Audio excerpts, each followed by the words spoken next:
આપ નિહાળી રહ્યા છો જનતાની જમાવટ આઝાદી સમાચારોની। અમદાવાદ શહેરમાં 7 જુલાઈના રોજ યોજાનારી ભગવાન જગન્નાથની 147મી રથયાત્રાને લઈને તૈયારીઓ ચાલી રહી છે। સરસપુર રણછોડજી મંદિરે આજે ભગવાન જગન્નાથ, ભાઈ બલરામજી અને બહેન સુભદ્રાનું મામેરું ભરાયું હતું। આ મામેરામાં ભગવાન જગન્નાથ માટેના વસ્ત્રો અને ઘરેણાં મૂકવામાં આવ્યા હતા। આ વર્ષે પ્રજાપતિ યજમાનને મામેરું હાથી અને મોરની થીમ પર ભરવામાં આવ્યું હતું। અમદાવાદમાં ભગવાન જગન્નાથજીની રથયાત્રાને લઈ નગરજનોમાં ભારે ઉત્સાહ જોવા મળ્યો છે।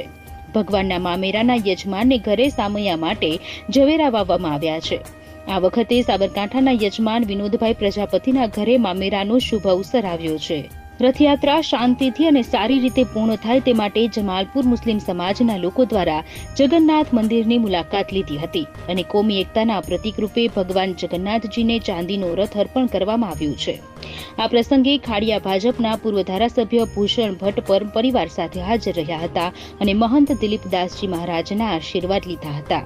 જે બાદ જગન્નાથ મંદિરના મહંત દિલીપદાસજી મહારાજે મીડિયાને સંબોધન કરતા જણાવ્યું હતું કે દર વર્ષની જેમ આ વર્ષે પણ કોમી એકતાના પ્રતીક રૂપે ભગવાન જગન્નાથજીને મુસ્લિમ સમાજ દ્વારા ચાંદીનો રથ ભેટ સ્વરૂપે અર્પણ કર્યો હતો, જે ખૂબ જ શુભ માનવામાં આવી રહ્યું છે।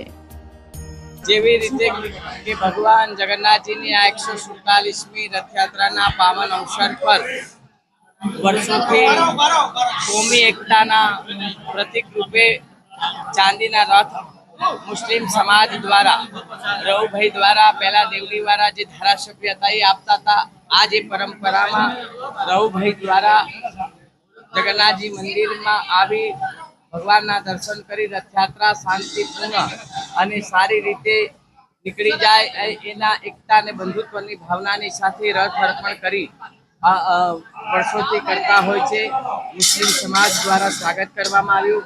મંદિર દ્વારા વિશિષ્ટમાં આજ જેવી રીતે કે ભગવાન ત્રણેય દિવસે જેવી રીતે કે નેત્રોત્સવ વિધિ છે, ભગવાનના સોનાવેશ છે, ભગવાનને મંગળા આરતી છે, ભગવાન જે રથમાં બિરાજમાન થશે ત્યારે અને ભગવાન નિજ મંદિર પરત આવ્યા પછીના દરેકે શણગાર આજ મોસાળું જગન્નાથજી મંદિરના સેવકો દ્વારા ભગવાનને અર્પણ કરવામાં આવેલ છે અને આજ આખા દિવસ દર્શન માટે રહેશે।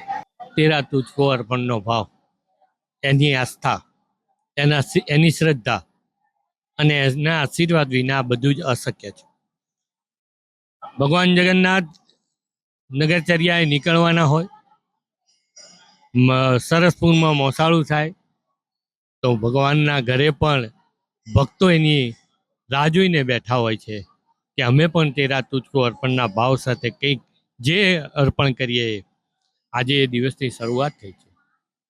અષાઢી બીજે ભગવાન પરંપરાગત રીતે નીકળતી આ રથયાત્રા હવે એ રથયાત્રા ગુજરાત માટે રહીને છે, એ લોકયાત્રા બની છે।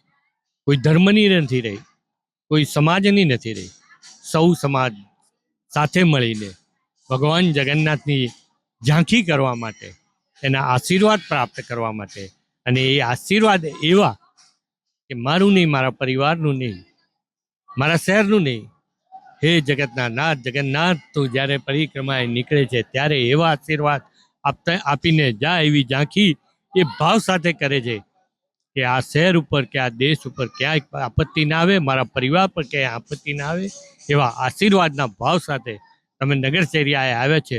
અમે તમારું વધામણા કરીએ છીએ।